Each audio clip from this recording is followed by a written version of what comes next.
এইটো ভিডিঅ' বিশেষকৈ মোৰ ফোনৰ স্পেচ ক্লিয়াৰ কৰিবৰ কাৰণেহে আপলোড কৰা নিচিনা হৈছে। কিয় জানেনে? এইটো ভিডিঅ' প্ৰায় 15-20 দিনমানৰ আগৰে হয় আৰু তেতিয়াই ভিডিঅ' ক্লিপবোৰ লৈ ৰাখিছিলোঁ। আমি গৈছিলোঁ মা পদুমণি আই থানলৈ। তেতিয়া ভিডিঅ'টো আপলোড কৰা নহ'ল, সেইকাৰণে এতিয়া কৰিছোঁ। মানে কি হ'ল, আজিকালি মানে মোৰ কামৰ প্ৰতি ইমানেই হেঁপাহ, নিজৰ বিজনেছ, নিজৰ কাপোৰ এইবোৰৰ বাহিৰে মোৰ বেলেগ মানে দিবৰ কাৰণে সময়ে নহয়। ফোনত চব ভৰ্তি হৈ আছে, 15-20টামান চাগে মিনি ব্লগ ওলাব মোৰ গেলেৰীত। কিন্তু এতিয়া লাষ্টত উপায় নাপায় মোৰ স্পেচো মানে নাইকিয়া হৈ গৈছে, সেইকাৰণে ভিডিঅ'বোৰ আকৌ আপলোড কৰিছোঁ।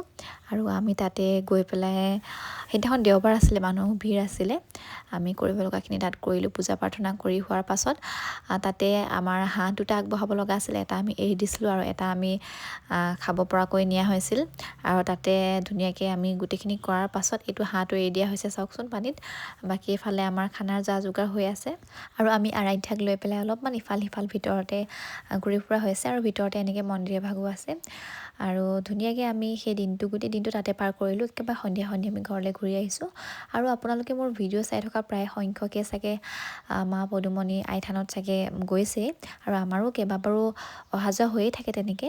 আৰু এইফালে চাওক, মা আৰু ভণ্টিয়ে মিলি দুইজনী মিলি পূৰা হাঁহৰ মাংস কাটিছে। তেওঁলোক মানে কোনো কামতে পিছপৰা নহয়, চব কৰিব পাৰে। আৰু বাকী স্পেচ ক্লিয়াৰ কৰিবৰ কাৰণে আৰু ভিডিঅ' আগবঢ়াই থাকিম, চাই থাকিব।